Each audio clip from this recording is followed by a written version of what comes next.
Welcome. My name is Mark Utz.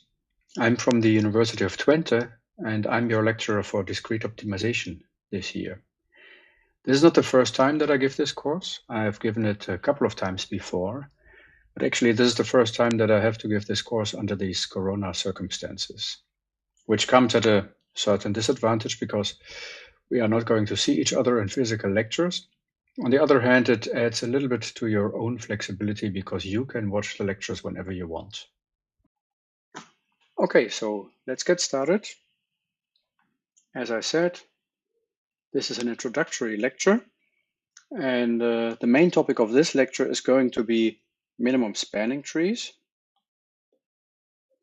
And as a generalization of that optimization problem, matroids and the greedy algorithm.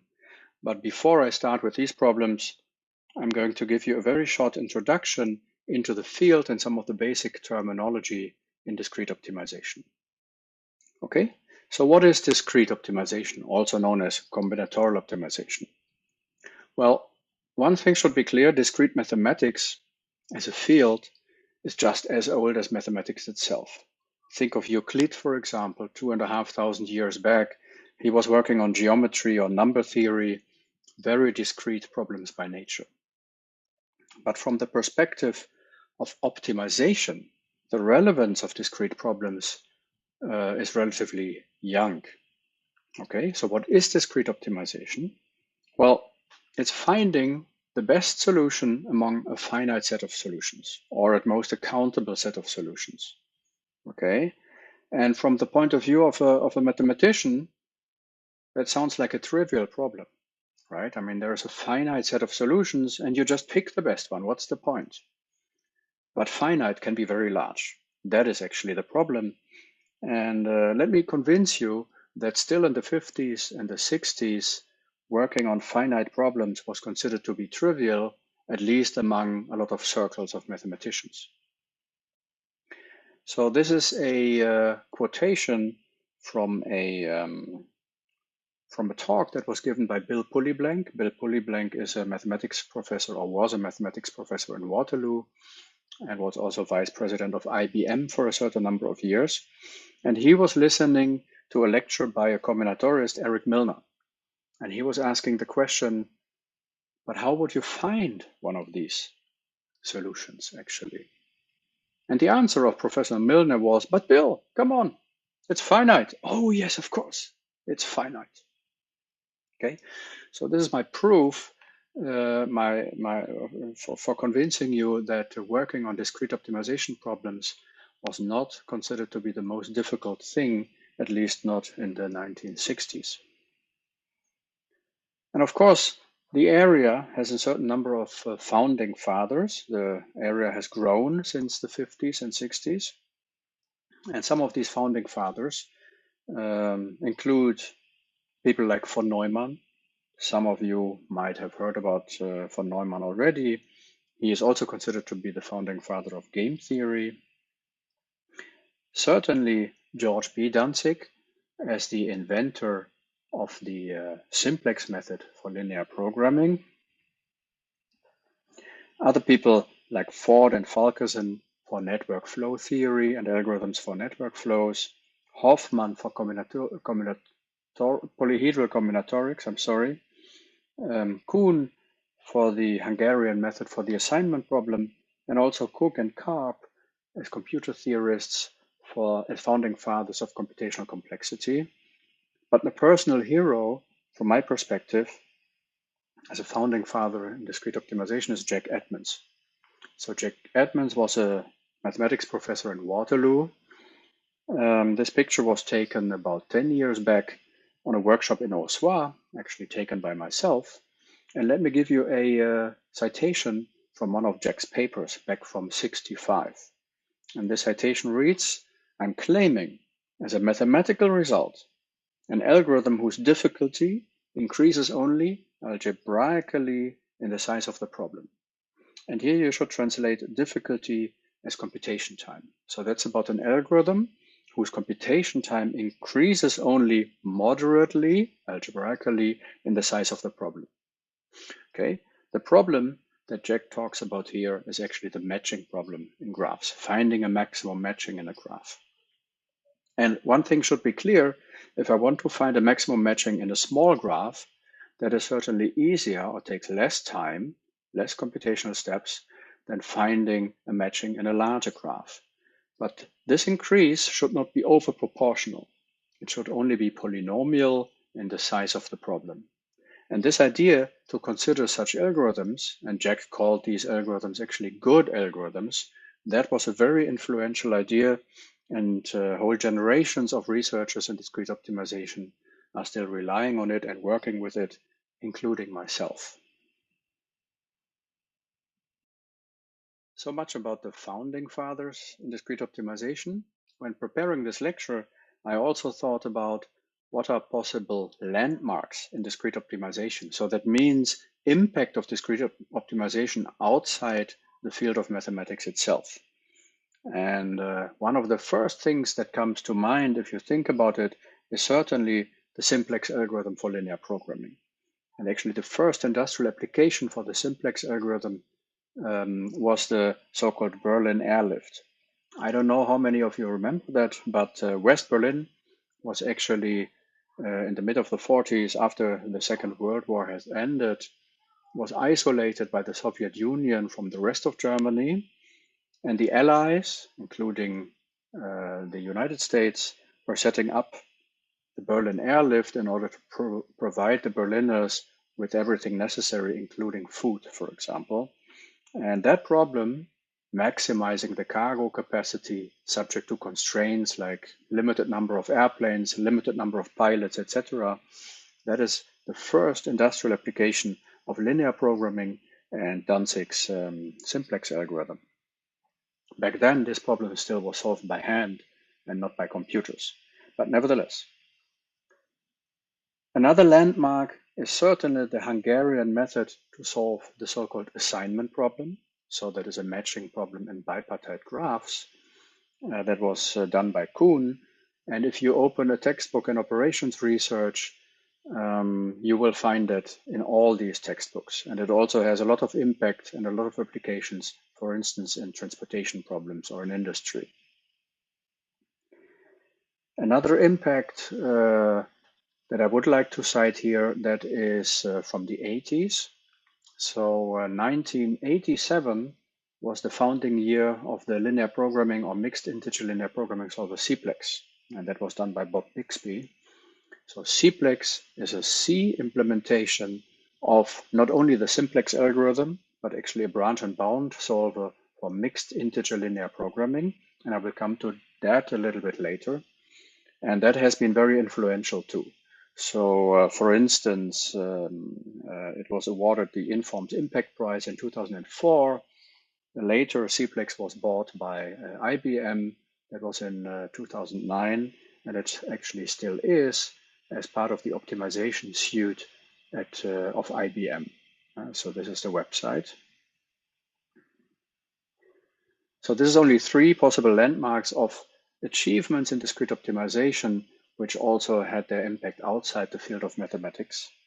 There is others, and I claim that at least 2 of the Nobel Prizes that have been awarded in economic sciences have to do with discrete optimization, and that is the Nobel Prize that was awarded to Koopmans and Kantorowicz in 75, solving economic resource allocation problems, also based on optimization techniques. And then also in 2012, the Nobel Prize to Roth and Shapley for their work on stable matchings and market design. So that also includes game theoretic definitions. And you could see it as a combination of discrete optimization techniques plus game theory. Now, I was already referring to CPLEX as one of the landmarks, impact landmarks in discrete optimization. And let me make that a little bit more concrete, in particular, what the research that has been done in discrete optimization, what the effect has been of this research for the solver CPLEX. And that has to do with mixed integer programming problems, MIPS. So it's a comparison between the development of algorithms, the development of algorithm speed versus the development of computer speed. Okay, so many of the problems that we are talking about in this course can be cast or formulated as mixed integer linear programs, MIPS. So let me briefly explain what that is. We have a set of variables x in Rn, and the problem is to minimize a linear function, c times x. So c is a set of parameters, the objective function, subject to a set of linear constraints formulated in this matrix form ax less or equal than b. B is the right-hand side, A is the constraint matrix, the coefficients in the constraint matrix. And some of these x's have to be integer. Think of trucks that you have to select, something like that. So there is just a physical constraint that these variables have to be integer. And this integrality constraint makes the problem hard, because otherwise it would be just a linear program which can be solved very quickly, for example, using Danzig's simplex algorithm. Now let me ask you the same question that Bob Bixby, the founder of Cplex, has asked to his students a couple of years back, 5 years back. Okay, it's the question between two options. So you are to choose between option number one. You can solve a mixed integer program, say a standard mixed integer program, which is notoriously hard to solve, with software from 2015, but on a very old computer from 91. Okay, so notice the number of years between 91 and 2015 is 24. Or option number two, you solve the same MIP with software from 91, so old software back then from 91. Remember, in 87 Cplex was founded, on a fast computer, on a modern and fast computer from 2015. So which of these two options would be better? Which of these two versions solves the same MIP faster? That is the question. As an additional piece of information, I tell you that the computer speedup between 91 and 2015 was approximately 3,500. So computers from 2015 are 3,500 times faster than in 91. Yet, if you look at option number one, even with a computer which is 3,500 times slower than this computer from 2015, option number one is the better way to go because the software development has been tremendous. So option number one in total is another 300 times faster. So that means the improvement in software for solving mixed integer programs in these 24 years achieved a speed up of approximately 1 million. And much of this progress is due to research in discrete optimization. So it really goes hand in hand with developments that have been made and insights that have been gained by understanding discrete optimization problems better, and specifically the traveling salesman problem that many of you probably know. So that is research that goes along now for almost 60 years. And there is a very nice book actually by Bill Cook, which I can only recommend to look at if you have the chance. It's called In Pursuit of the Traveling Salesman, Mathematics at the Limits of Computation. Now,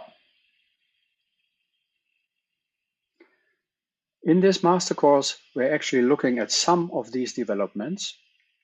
This is the first lecture, which is going to be about minimum spanning trees, matroids, and the greedy algorithm.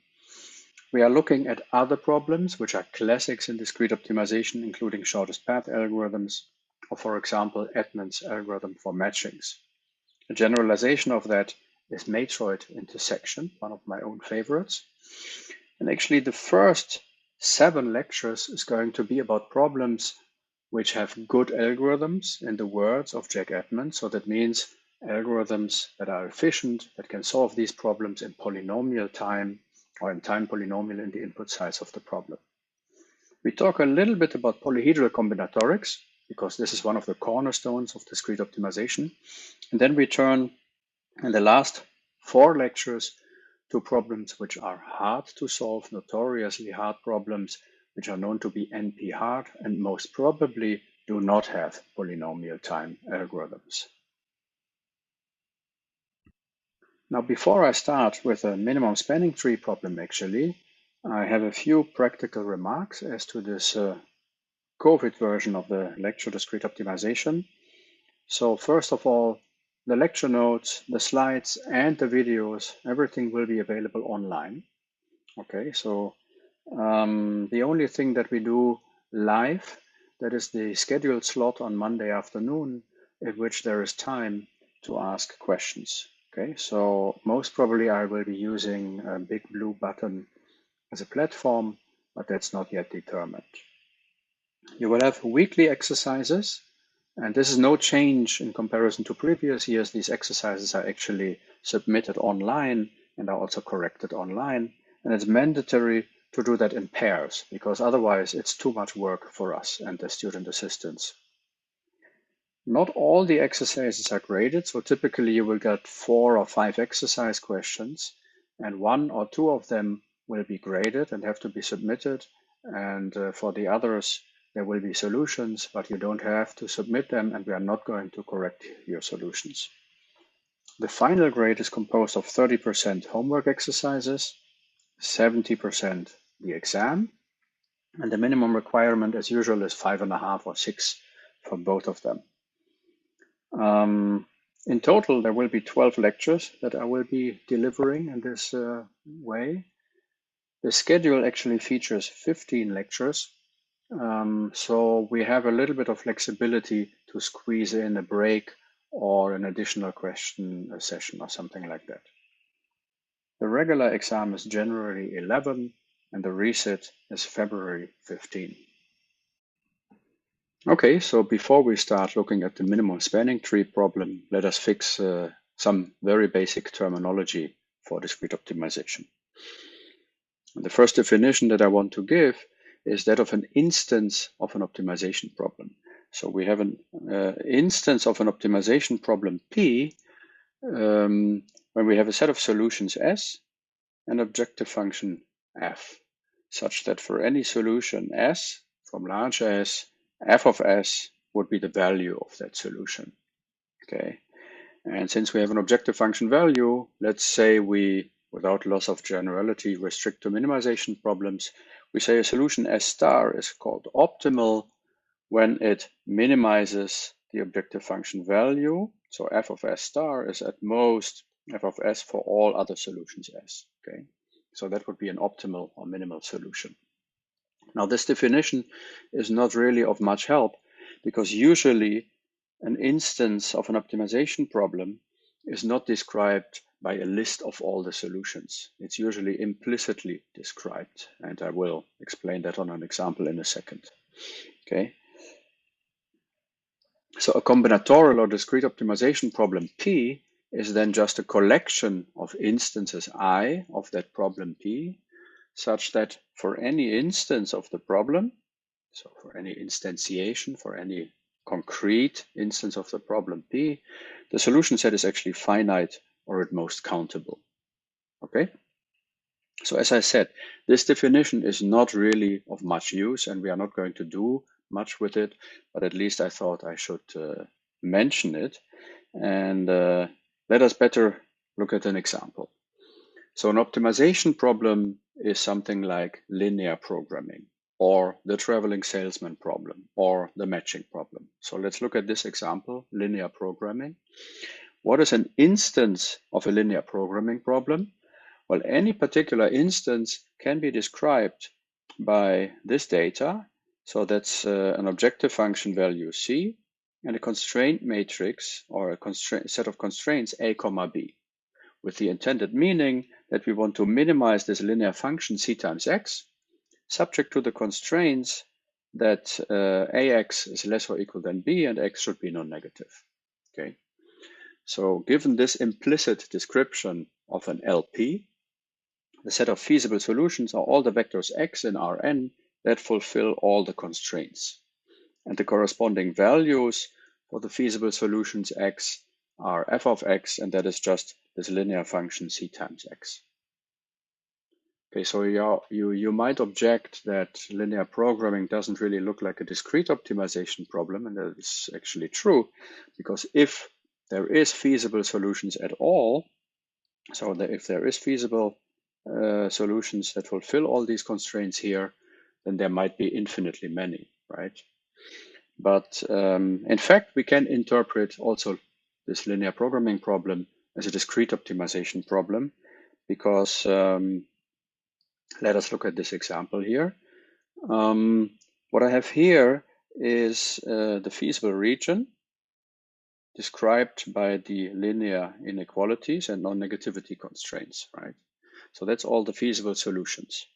And since we have a linear objective function, okay, so let's say our vector c points in this direction here, then that actually means that orthogonal to this, on these lines, the objective function value is constant.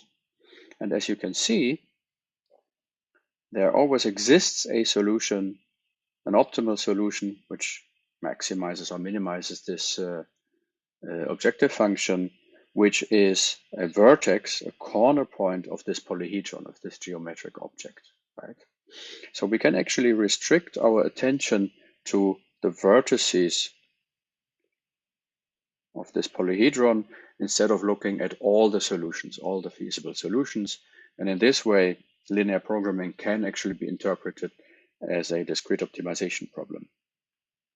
So these vertices are also called the basic feasible solutions. They are described by a certain subset of the linear inequalities.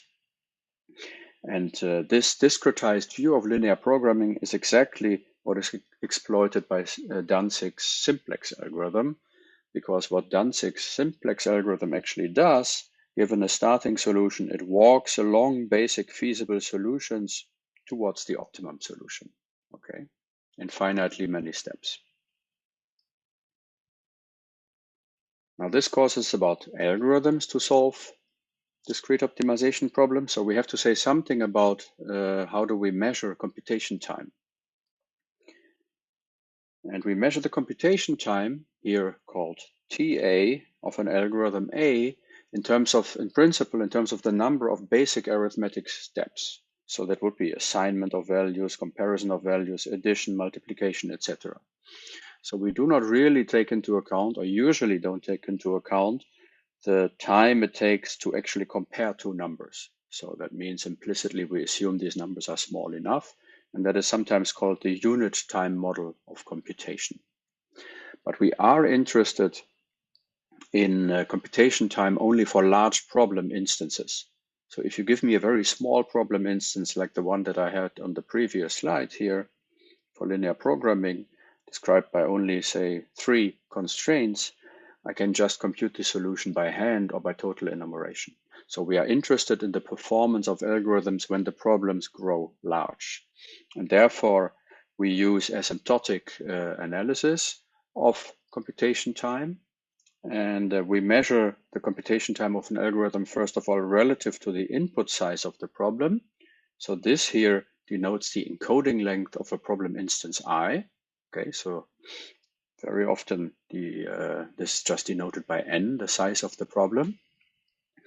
And we have a focus on large values of n. So essentially when n grows to infinity, and therefore we use big O notation or asymptotic analysis.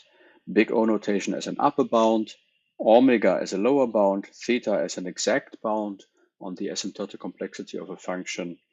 And this little o means insignificant in comparison to. Throughout the whole course, we also implicitly assume, and when we look at concrete problems, it will be totally clear what I mean, that we have an efficient encoding of a problem instance. So that means that the problem is not described by the list of all feasible solutions, but usually there is an implicit description of the problem like we had it for linear programming.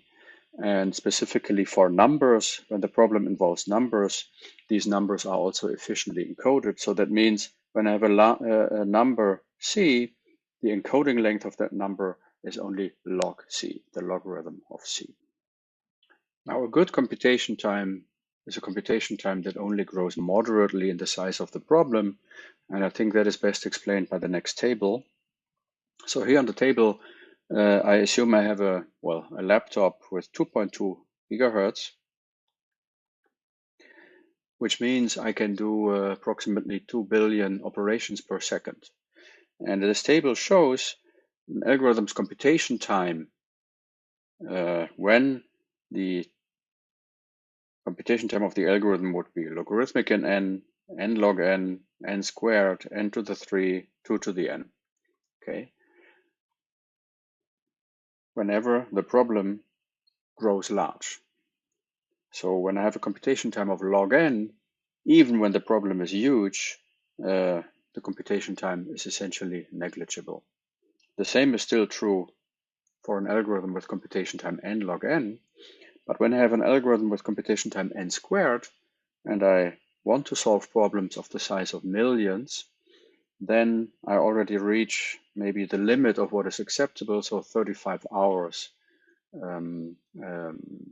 for solving problems of that size.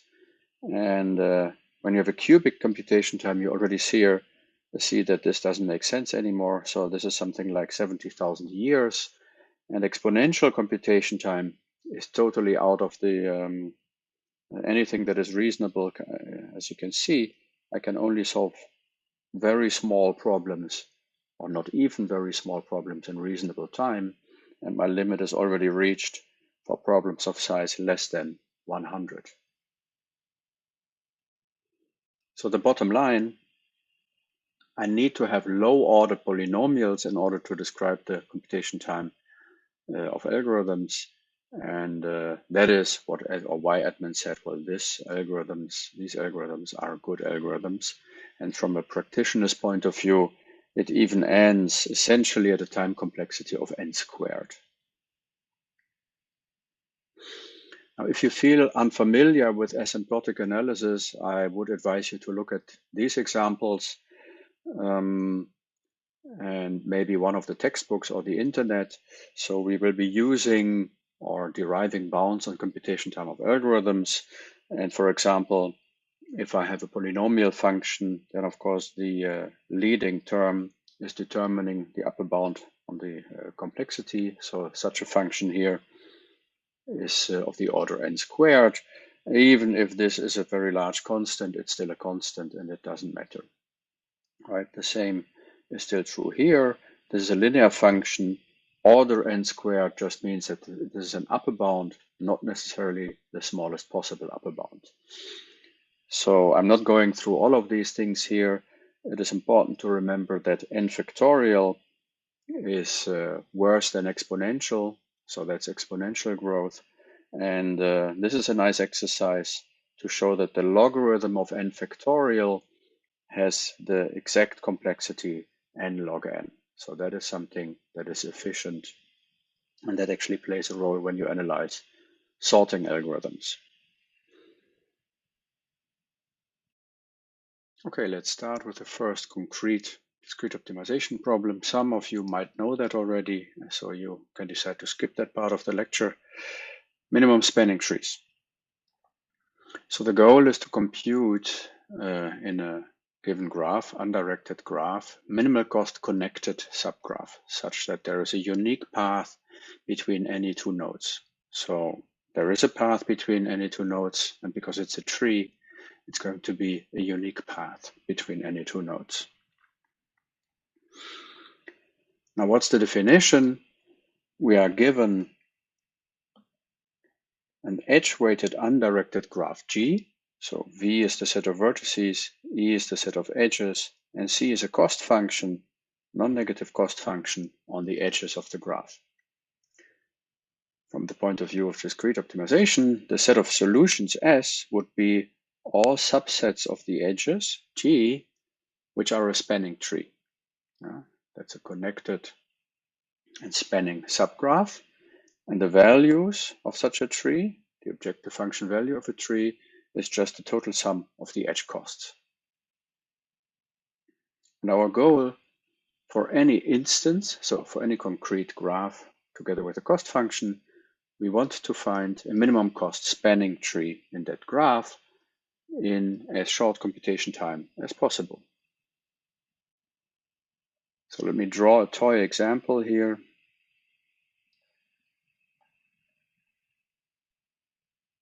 A graph on 4 nodes. Actually, a complete graph on 4 nodes, and say we have costs 1 and 1, 2 and 1, 3 and 5. So what would be a minimum spanning tree for this particular graph? Well, obviously, this one does the job. It has a total cost of only 3. It connects all the vertices of the graph at minimum cost. Now we are going to interpret a whole class of algorithms to compute minimum spanning trees in terms of coloring the edges of the graph blue or red. Blue meaning we take the edges, red meaning we reject the edges. So the edge coloring process works as follows. In the beginning, everything is uncolored. And in each step, we choose an uncolored edge in a particular way, and I'm going to explain how. And we either color it red for rejecting that edge for a minimum spanning tree, minimum cost spanning tree, or blue if we accept it to be part of the minimum cost spanning tree. And we stop when all the edges are colored. Okay. So that's a generic description. And I'm going to later on describe 2 concrete versions of that generic algorithm.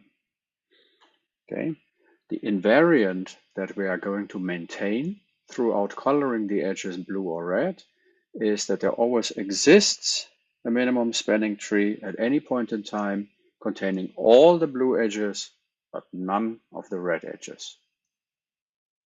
In order to explain how we color the edges, I need the concept of a cut of a graph. So if I have an undirected graph G, V set of vertices, E set of edges, a cut of the graph is essentially just a partition of the nodes into 2 sets, X and complement of X. Okay, and an edge E from U to V is said to cross the cut if the 2 endpoints lie at different sides of the cut. So just to make that clear,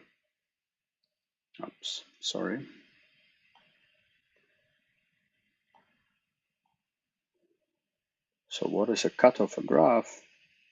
We have edges, vertices on the left, and we have vertices on the right.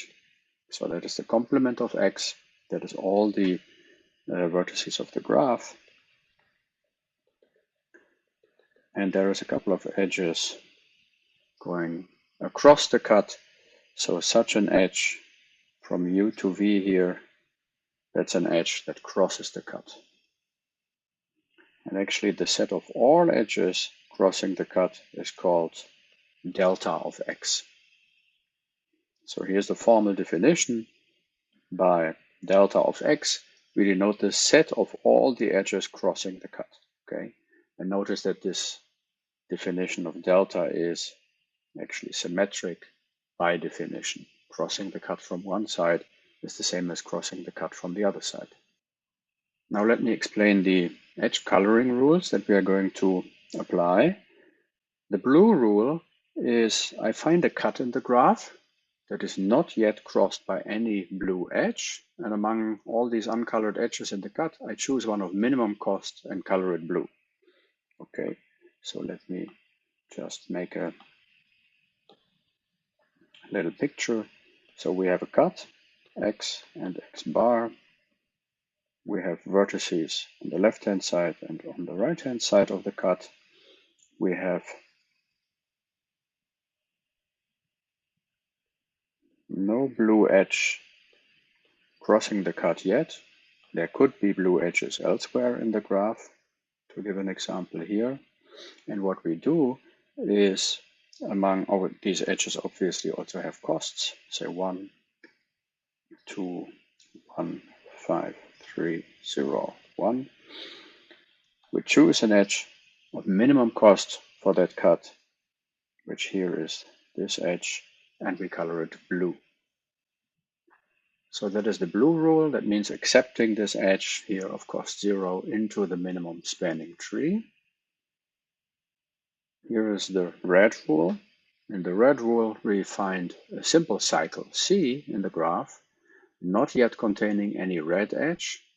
And among the uncolored edges in that cycle C, I choose one of maximum cost and color it red. So again, a little example here. Okay. So there might be already colored edges which are blue on the cycle C here. But so far there is no red edge. And again, also these edges have costs 1, 5, 3, 5. I choose one of maximum cost, say this one, and color it red. What is the intuition? Well, since this is a most expensive edge on this cycle, it can always be exchanged against one of the cheaper edges on that cycle. Now the algorithm, applying the blue and the red rule, the generic algorithm looks as follows. I apply any of the two coloring rules, actually in an arbitrary order, until all edges are colored either red or blue. And the theorem says the following. This generic algorithm maintains the color invariant in each step, and eventually it will color all the edges.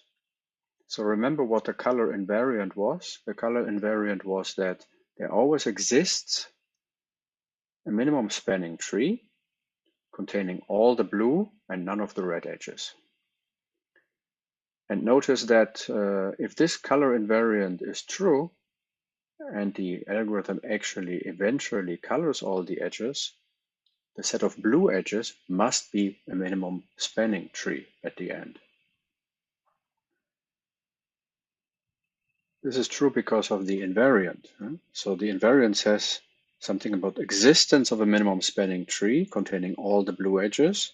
And notice that the blue edges can never form a cycle by definition. So hence at the end, when everything is colored, the blue edges form a minimum spanning tree actually. Now let me show you the proof of the color invariant, and it holds true actually in each iteration of the algorithm. And the proof is actually by induction on the number of iterations t. Oops, I'm sorry.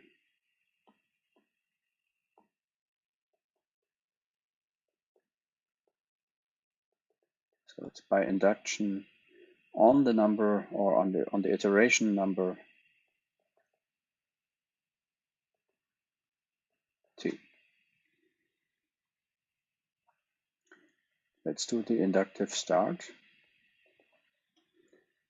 In the beginning, everything is uncolored. So certainly the invariant is fulfilled. There exists a minimum spanning tree containing all the blue edges. The inductive step works as follows.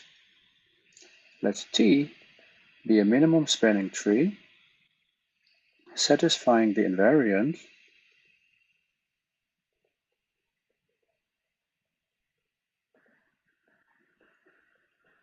after some iteration t minus 1. What we're going to show, there exists a minimum spanning tree, possibly a different one, t prime, but still a minimum spanning tree, satisfying the invariant actually after iteration t. So this was t minus 1, this is t. There's two cases to consider.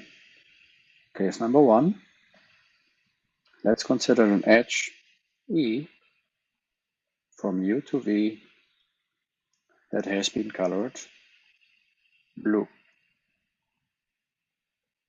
in iteration t when we were actually considering the cut delta of x. Okay, so let me draw a little figure. So that is U and V. This is the edge that we were actually coloring blue, while considering some cut in the graph, so separating x from x bar, and all the other edges on the cut had been not colored blue. All right. So first of all, if this edge, so this is edge E here, which we colored blue. So if this edge E is also contained in T, then we are done, because the invariant is still fulfilled also after iteration T. So assume this edge E is not contained in T. What do we do? Well, we know because T is a minimum spanning tree, the two endpoints U and V must be connected by some path. Okay, so there exists a UV path in T, and let's call that path PT from U to V. Okay, so there exists some path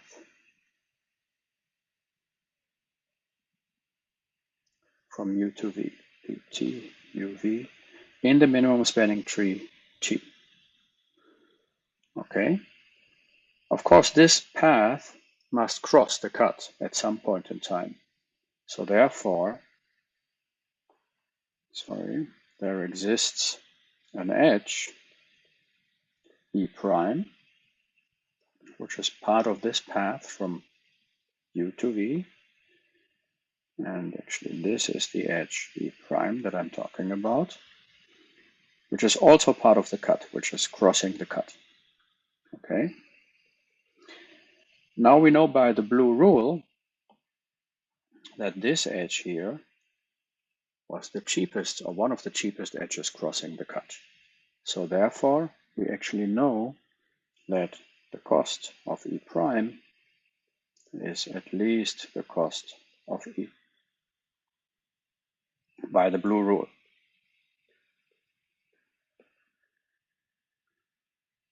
But then there exists another minimum spanning tree, namely I define T prime to be T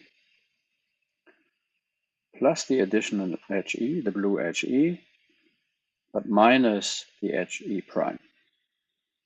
That is again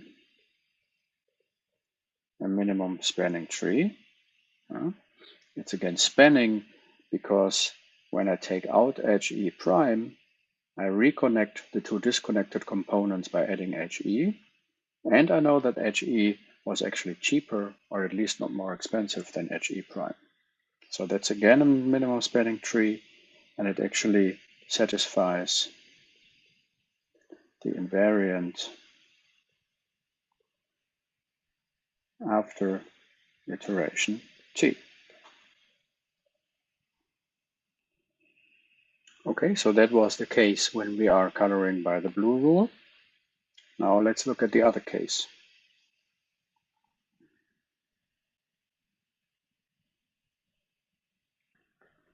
The other case is when we are coloring red.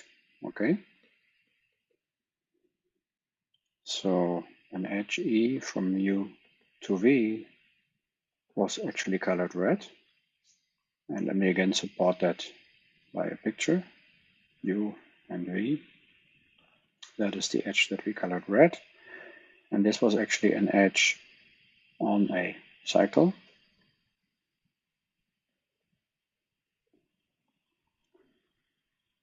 Which could have had blue edges before, but no other red edge.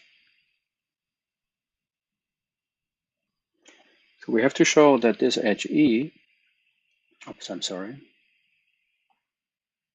this edge E here, that there exists a minimum spanning tree not containing this edge E. Okay, so simple case, of course, if E is not contained in T, we are done. So let's assume this edge E is contained in T.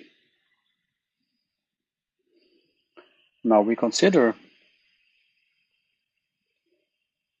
the spanning tree T minus HE, which consists of two components actually. It consists of so when I take out this HE here, that we are coloring red, then this minimum spanning tree T will fall apart into two components, one containing vertex U and the other one containing vertex V. And that of course induces some sort of cut. So let's say like this, where TU is on the left-hand side, TV is on the right-hand side. Because we were looking at a cycle C here, the cycle connects U and V also in another way. So therefore there exists an edge E prime, which crosses the cut and which is also an edge on the cycle. Okay, so there exists an edge E prime, which is part of the cycle, but it's also on the cut that we just derived. So it's on the cut induced by the set of vertices of this component Tu. Now, by the red rule, we know that the cost of this edge E prime is smaller or equal than the cost of the edge E that we selected to color red, because we were choosing the uncolored edge with maximum cost on this cycle, right? So therefore, I consider as alternative tree T prime, it's going to be defined as T minus E plus this edge E prime. That's again a minimum spanning tree, because it's at most cheaper, or not more expensive than T, and it actually satisfies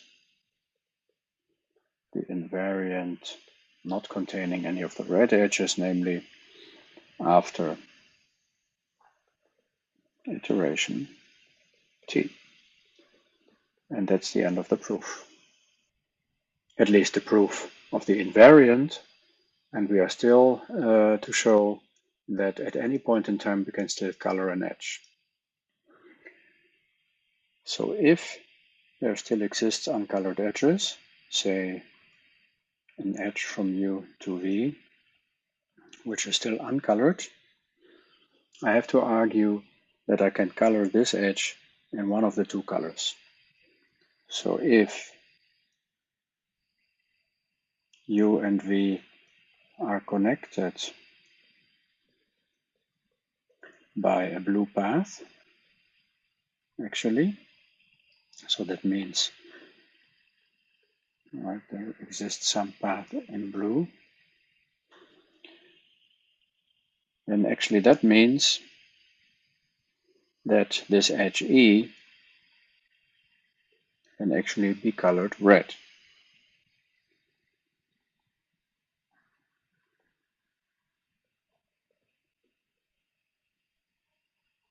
That is one case. And if U and V are not connected by a blue path,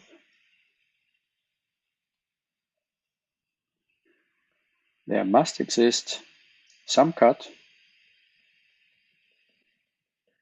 x and x bar such that U is in x, V is in x bar,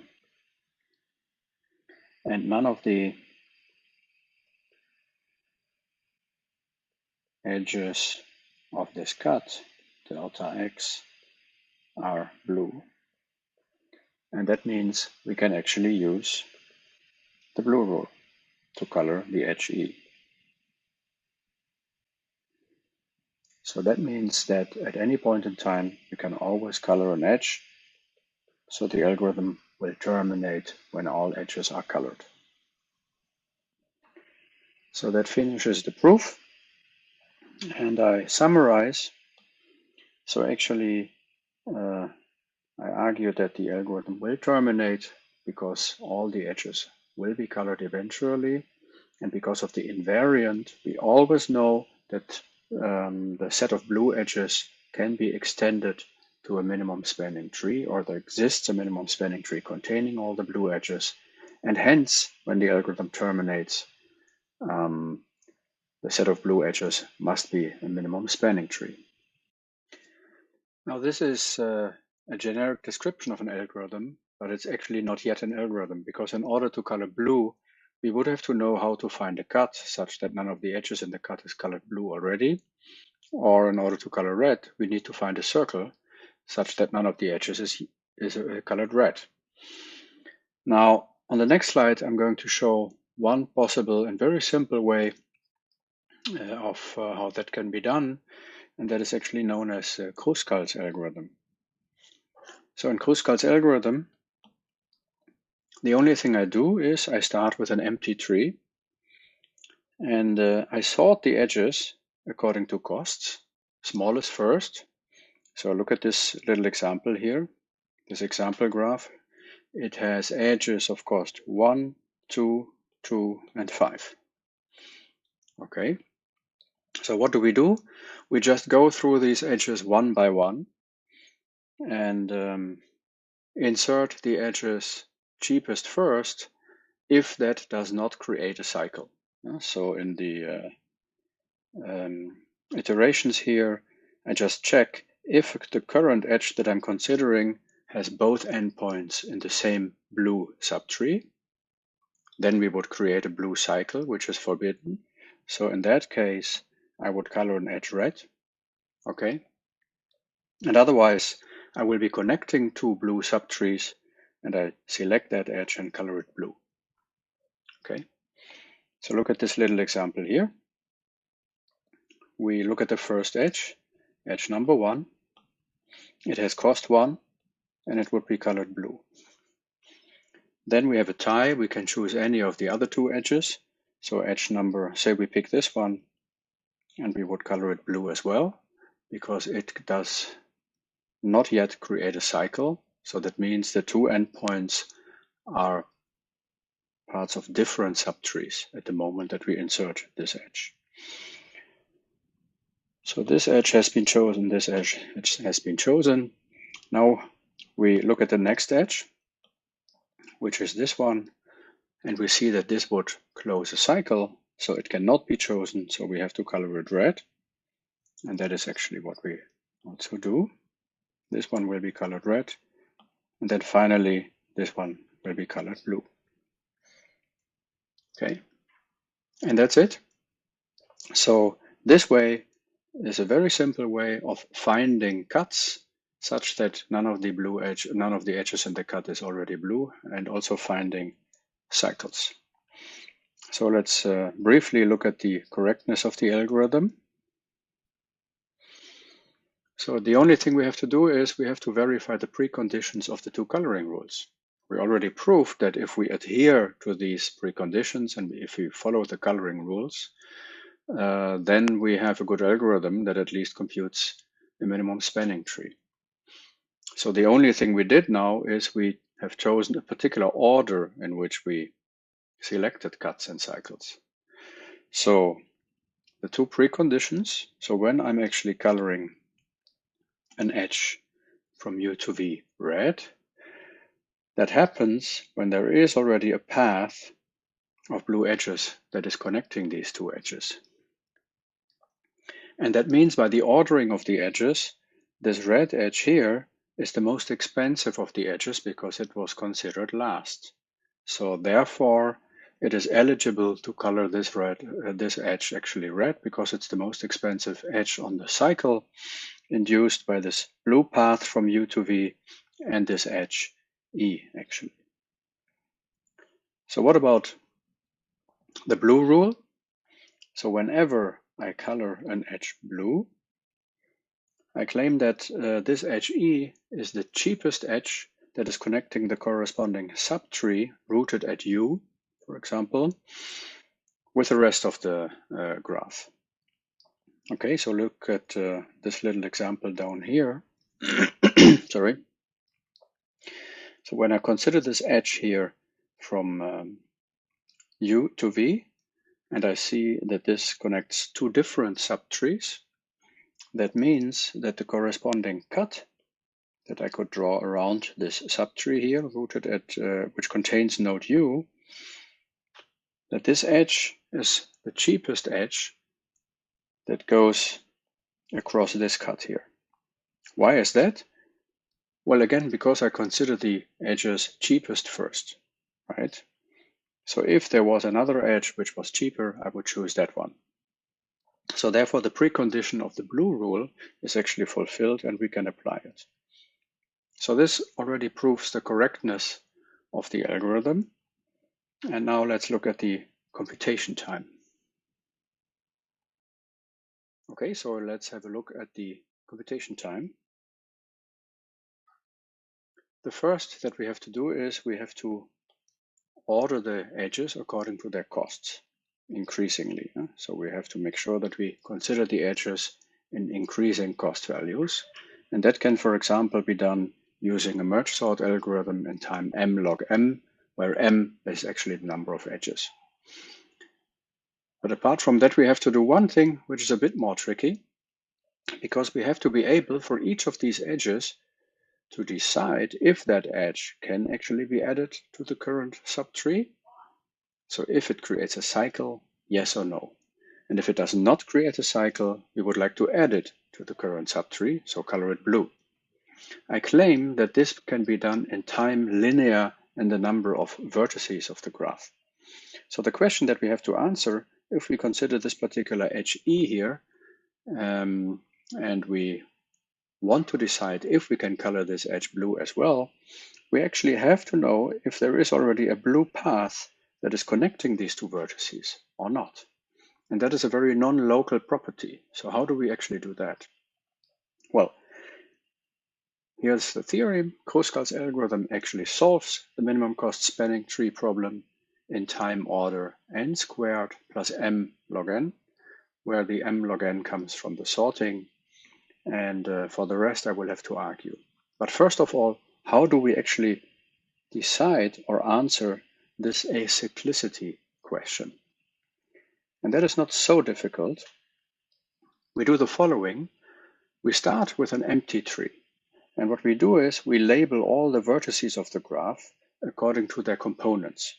So in the beginning, nothing is connected. So here we have a graph with 4 vertices. So that means 4 components. So this is a component on its own.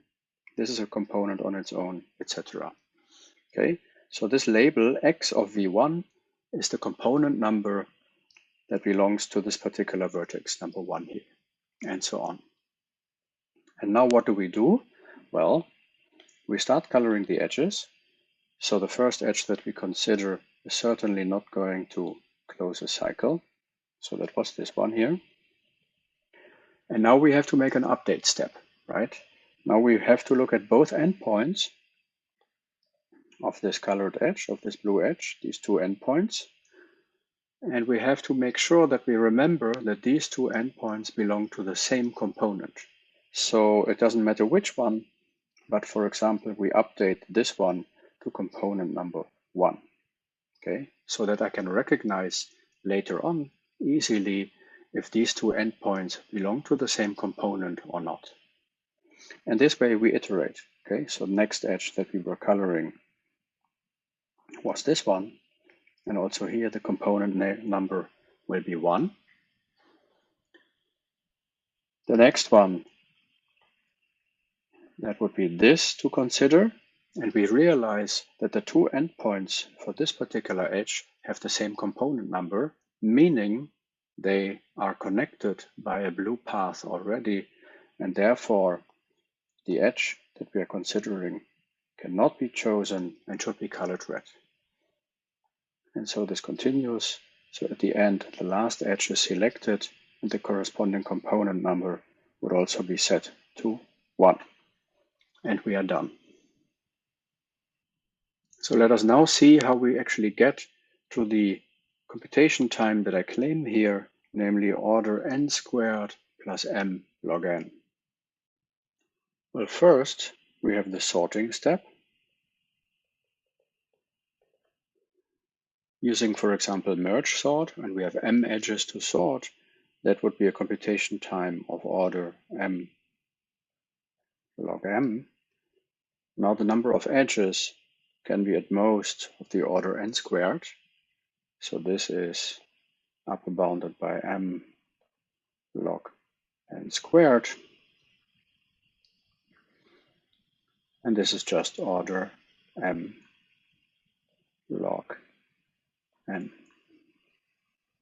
because the constant 2 just vanishes in the O notation. Next, we have to initialize the component numbers, x of v1, etc., etc. So that is obviously computation time order n, number of vertices of the graph. And third, we have to color red and blue, depending on if we are actually merging two components or have to reject an edge.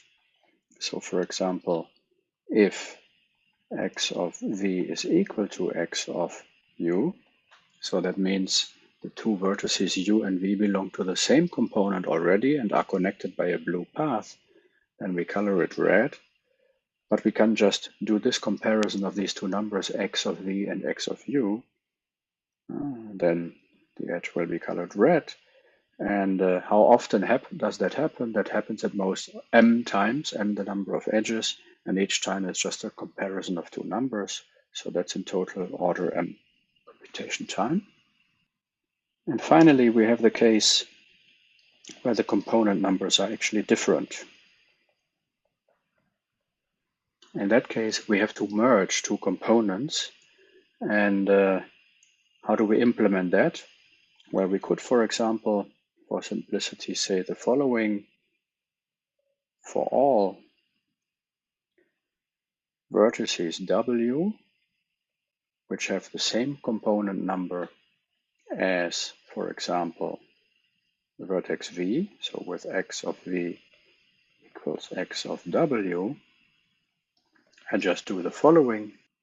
I set x of W equal to x of U, and notice that this includes vertex V itself.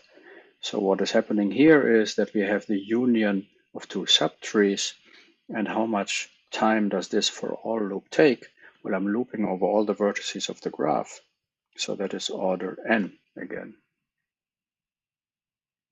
Now, how often does this merging of two components actually happen? Well, we know that the minimum spanning tree has exactly n minus 1 edges, so it happens n minus 1 times. So that in total, for this merging step, I would get order n minus 1 times order n, so that is order n squared. And now we just have to sum up. So what we get in total is order m log n plus order n plus order m, which certainly is not more than n squared, plus, for all the merging steps together, order n squared, and that is certainly contained in order n squared plus m log n. So this shows that the computation time is actually what I claimed, order n squared plus m log n. And just as a side remark, if you use a so-called union find data structure, which allows you to do a better job in terms of this merging in total, you can even show that Kruskal's algorithm solves the minimum spanning tree problem in time order m log n. Yet another minimum spanning tree algorithm is actually known as Prim's algorithm. Some of you may have heard about that as well. So that's a totally different way of computing the same thing, minimum cost spanning trees. Now let's have a look. In Prim's algorithm, we also start with an empty set of edges, but in this case, we choose a starting vertex S, like here, and we start growing a connected subtree from S. So for example, the first step would be to connect this vertex S the cheapest possible way to one of the vertices from the outside world. So for example, that might have been this one. So let's fix that. So this was the first edge that was connecting S to the outside world. And then I continue doing the same thing. I look at this substructure that I already pre-computed, and I check what is the cheapest possible way to connect this structure to the outside world. Well, here's only one edge, so this one would be chosen, and so on and so on. So at any point in time, I have a connected subtree which contains the start vertex S, and that connected subtree is connected to the rest of the world by choosing the cheapest of these red edges here. Okay, so that is always using the blue rule, the blue selection rule.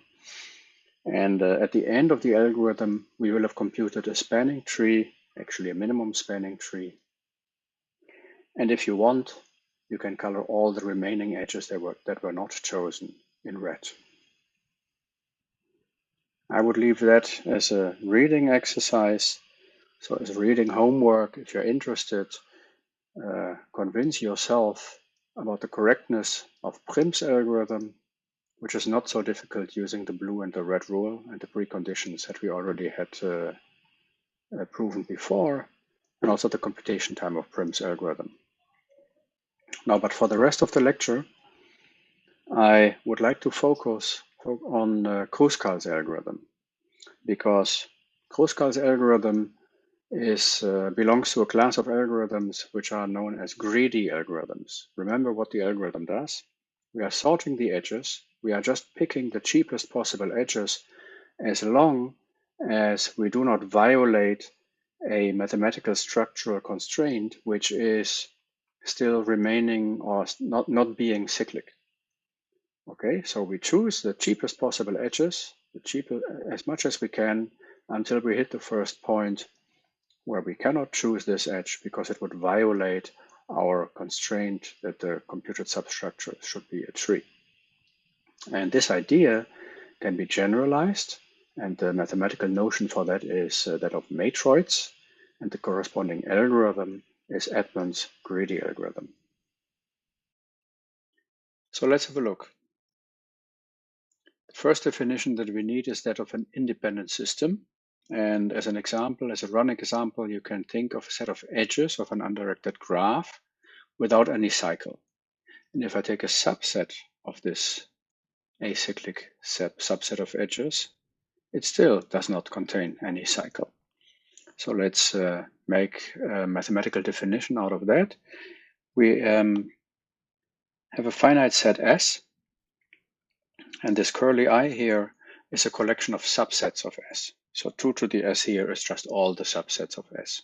Okay, and this family of subsets of S will be called an independent system if, first of all, it contains the empty set, and second, if I have an independent set I, so I is part of this family of subsets curly I, and I take a subset of I, so J is a subset of I, then this is also independent. So it's a set system which is downward closed with respect to taking subsets. Okay. So there's a couple of examples of independent systems that you might think of. If you like linear algebra, think of linear independent columns of a matrix A. If I take subsets of linear independent columns, the subset of columns is still linearly independent. The example that we already had is graphs, the so-called graphic matroid. So that's edges of an undirected graph that do not induce any cycle. Okay, so that would be forests or trees. Or edges of a graph that are pairwise non-incident. Okay, so that's all subset of edges in the graph which do not meet each other. And that is also called a matching. So that's all independence systems. The basis of an independent system, that's just a maximal independent set with respect to inclusion. So that means a set I,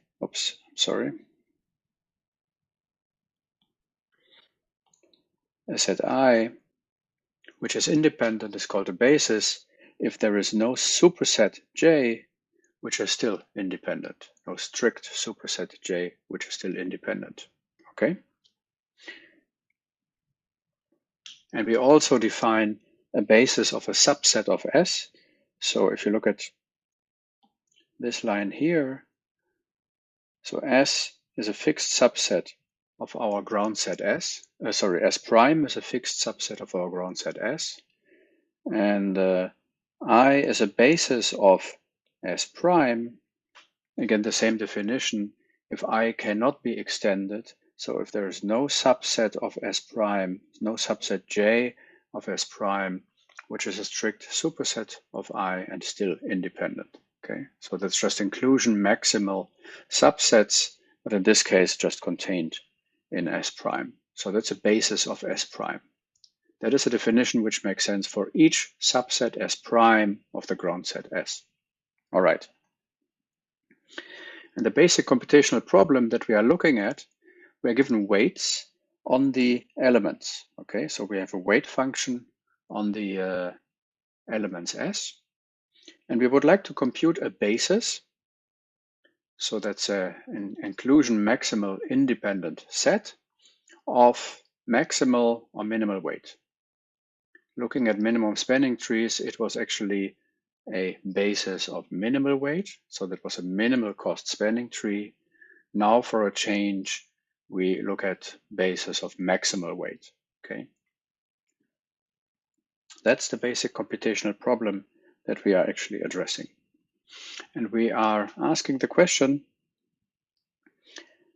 under which properties on this subset system, this independent system, do we get that the greedy algorithm actually works? So which properties of this independent system make a greedy algorithm function? Let's get some intuition for that. Suppose we have pre-computed some independent set I by some algorithm, and we happen to know that there exists an optimal set, a maximal weight basis I star, which is a superset of I. Okay, so our set that we have pre-computed, our set I, is a subset of some optimal solution. That was actually the property that we also had for minimum spanning trees, right? That was the invariant that we were trying to maintain. So what do we actually need to make a greedy algorithm work? And the answer is not so much. So the only thing that we actually need is that there exists some element S in I star that we have not already chosen, so in I star without I, such that the result is still independent. So if I draw a little picture, we would have our set I here containing a couple of elements, right? We would have our optimal solution. So for instance, a maximum weight basis I star here. And the only thing that I really need to make a greedy algorithm function is that I can extend I by at least some element S from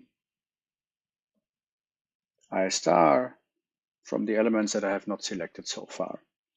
It actually does not have to be the case that I can extend I with any of the elements of I star. So maybe this element and this element do not work, but at least I have to be able to extend it by one element. Okay, so that's sufficient. So that is what I need in order to make a greedy algorithm work. And this already leads us to maybe one of the most important definitions of this whole lecture, and that is the definition of matroids, which dates back to the 30s. So if I have a independent system, okay, then I call this independent system a matroid if it fulfills one additional property, and that is called the augmentation property. So whenever I have two independent sets I and j, and one of these sets is larger cardinality-wise than the other, so j contains at least one element more, then there exists an element in j that is not already contained in I that can be extended to I such that the result is still independent. So I can augment I, the smaller set, by at least one element from j. So that's the definition of a matroid. So it has to be an independent system fulfilling this additional augmentation property. And as one of the exercises, I ask you to think about that this definition M3, the augmentation property, is actually equivalent to the basis property, and that says for every subset S prime of S, any two bases of S prime must have the same cardinality. So M4 is actually equivalent with M3 for any independent system. That's an exercise. But as a consequence of this equivalence, the following definition makes sense. So the rank of a matroid, that is the size of any basis of this matroid. And since by property M4, the size of any basis must be the same, independent of which basis I choose, this definition, the rank of a matroid, absolutely makes sense. All the bases have the same size. And the same is actually true for the rank of any subset S prime. So I can also write down something like the rank of a subset S prime given a matroid M. Okay, also this is well defined. Now remember, what is the computational problem that we actually want to solve? Given an independent system, we would like to be able to compute a minimum weight or a maximum weight basis. And here is the greedy algorithm. It's as simple as it could be. So given is a weighted matroid, so that's a matroid together with a weight function. So all the elements have a certain weight. And the output of the algorithm is going to be a maximum weight basis. We could as well compute minimum weight basis. Doesn't matter. So what do? We start with the empty set, obviously, and we do just the same as we did in Kruskal's algorithm for computing minimum spanning trees. We just do it greedily. So as long as I still find elements S such that I can augment the current set that I already computed by this element and still remain independent, I do that. I choose such an element with maximum weight. So I augment the empty set with a maximum weight element, and I continue iterating that. I always choose the next element with a maximum weight. If I can still add it and remain independent, I do that, and otherwise I discard that element. So I greedily add elements, little s, to the independent set as long as I can. So that's all. So I think I can hardly think of any simpler algorithm. And notice that there is one thing that we have to be able to do in order to really perform or run this algorithm. So we need to be able to figure out if the addition of an element to the set that we already computed, if this remains independent. So we need to have an oracle, an algorithm, somebody to tell us if adding the next element with the next largest weight still remains independent. Okay. In the minimum spanning tree example, this was just the the question if the next edge that I would like to add, in that case with the next smallest weight, would create a cycle or not, right? Do I still remain independent, yes or no, if I add this next element? And the proof, the correctness proof of this greedy algorithm is quite simple. So the theorem says that the greedy algorithm computes a maximum weight basis of any given matroid M. And as I said already a couple of times, maximum could be exchanged by minimum here. Okay, let's see. Let I be the output of the greedy algorithm and J be some maximal weight basis. Okay. I just number the elements. So I contains the element I1 up to IL, and J contains the elements J1 up to JL prime. And I write them down sorted by weights decreasingly. So this one has, so that W of I1 is larger or equal than W of I2, etc., etc. And the same for J. W of J1 larger or equal W of J2, and so on. Okay? Now first notice that the size of these two independent sets, I and J, must be the same. That is due to the fact that the size of any basis must be the same in a matroid. Okay. What we will show is that the elements in I are actually even larger or equal than the elements in J component-wise. So the weight of I1 is larger or equal than the weight of J1. The weight of I2 is larger or equal than the weight of J2.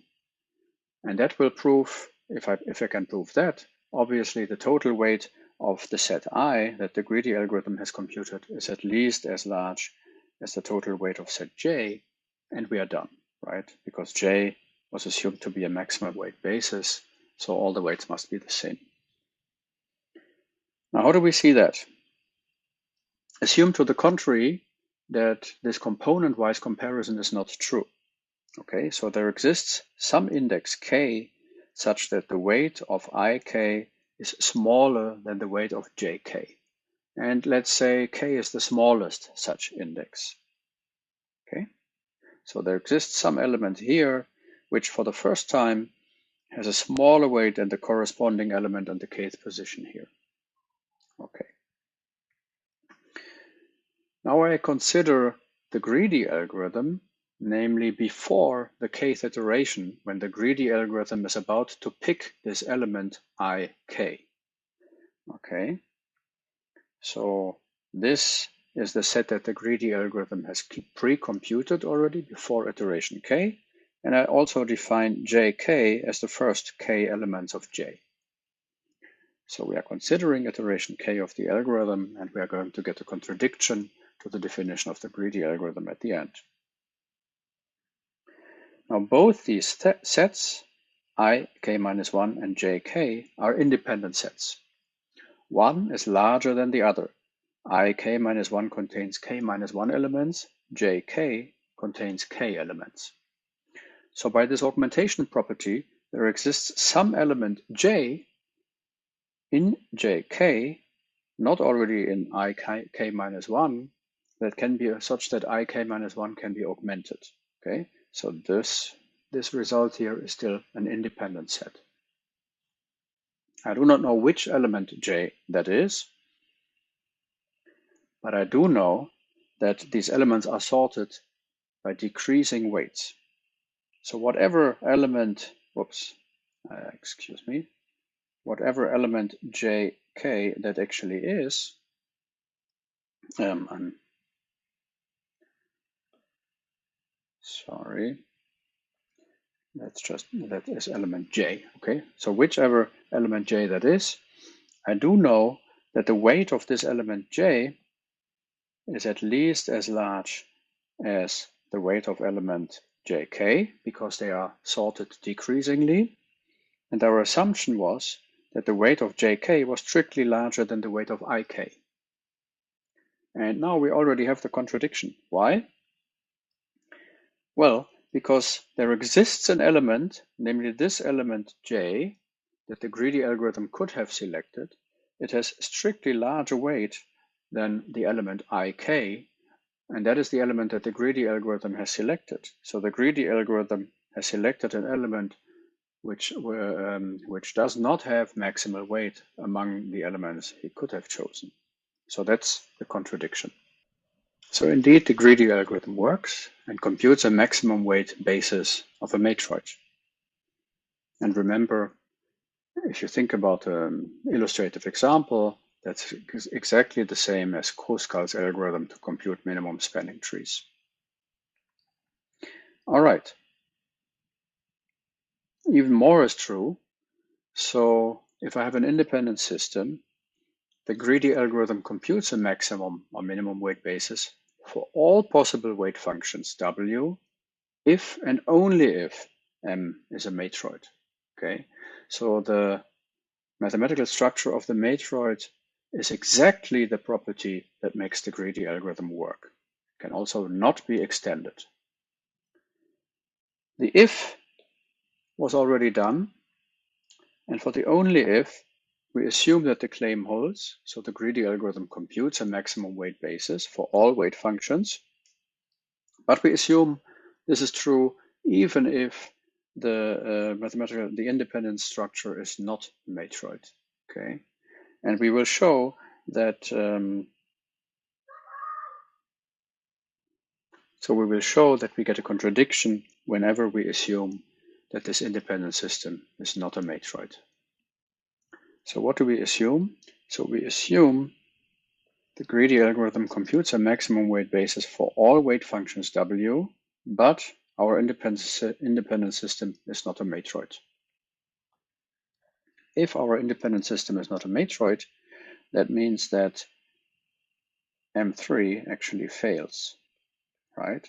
So that means there exist two independent sets, I and J. I actually smaller than J, but I cannot be extended, so I union S is not independent for all S that we would like to add to I. So S in J, but not in I. So the only thing that we have to do is to define a weight function such that the greedy algorithm actually fails. So let us do that. Let us define K to be the cardinality of I. And now we define a weight function as follows. We define the weight of element S to be K plus 2 for all the elements S in I, K plus 1 for all the elements S in J but not in I, and 0 otherwise. Now what does the greedy algorithm do on this weight function? The greedy algorithm has to pick, so greedy needs to pick all elements from I because they have maximum weight. The weight is K plus 1 and all the other weights are smaller. So it actually computes at the end some subset I star, superset of I. And what is the weight of that subset? Well, it contains K elements, because K was the cardinality of I, of weight K plus 2. It cannot contain any of the elements of weight K plus 1, because I cannot be augmented with any of the elements of J. So therefore, it may contain some of the zero weight elements. We don't know how many, but we don't care. Now we just have to write down what is the weight, what is the weight of subset J? Well, J has so many elements. Each of them has at least weight K plus 1. So I should write a larger equal here, because some of them might have weight K plus 2, but at least K plus 1. Now the cardinality of J is also K plus 1. So this gives me K plus 1 squared. And that happens to be larger than K times K plus 2. Which actually means that the greedy algorithm has failed because it has computed a subset I star of smaller weight than the weight of independent set J. So the greedy algorithm has failed, and that's a contradiction to our assumption that the greedy algorithm computes a maximum weight basis for all weight functions. So I finish by giving you 4 examples of matroids and non-matroids. So the first example we already know, that's called the graphic matroid. So I call a subset of the edges independent if it contains no cycle. And here the bases are actually the maximum subsets of edges without a cycle, and that is the spanning trees, and actually all of them have the same number of edges, n-1, when n is the number of vertices of the graph. Kruskal's algorithm is exactly an instantiation or a concrete example of the greedy algorithm for matroids, for the graphic matroid. Another matroid which pops up very often in textbooks is the so-called partition matroid. So here we partition the ground set S into M subsets, S1 up to Sm, all disjoint, and we have upper bounds Ki, and we call a subset I independent if it contains at most Ki elements from subset Si. Okay, that's a rather simple definition. And a special case of that would be when actually M is equal to 1, so then there is no partition at all, and we would just have an upper bound K on the cardinality of subsets that I'm allowed to choose. So I call everything independent when it has cardinality at most K. The next example is that of matchings in a graph. So a set of edges is called a matching if I have a set of edges which actually do not meet, okay? And subsets of edges which do not meet still do not meet. So that's an independent system, but it's actually not a matroid. It's a good exercise to think about it and figure out that there might be bases of different sizes. The last example is a little bit more tricky, but it's also not a matroid. That is, I call a subset of edges independent if it's a subset of a Hamiltonian cycle in the graph. We come to that later in an exercise. So that finishes the first lecture. Thanks for your attention, and the second lecture will treat shortest paths.